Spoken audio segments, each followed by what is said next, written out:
Charlie Kirk ఆయన ప్రాణాన్ని కోల్పోయాడు. ఆ దేశంలో ఒక మంచి ఉద్యమం రావాలి, అందరు బతుకులు మారాలి, అందరూ పద్ధతిగా బతకాలి. ఈ చినిగిపోయిన బట్టలు వేసుకొని రోడ్ల మీద నడవడం, ఒక విలువ లేని స్త్రీగా అలా కనబడకూడదు, మర్యాద కలిగిన స్త్రీలుగా ఉండాలి.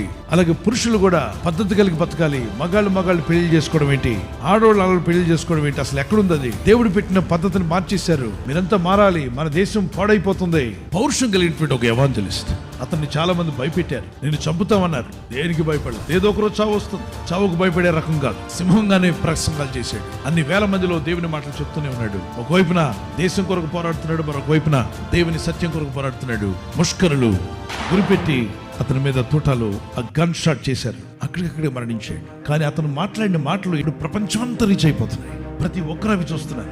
Some people think that Charlie Kirk is gone. No, he is there in every heart. కొంతమంది అనుకుంటారు చార్లీ కిర్క్ అనే వ్యక్తి ఇక లేడి వెళ్ళిపోయాడు అనుకుంటారు. లేదు, ప్రతి ఒక్క హృదయం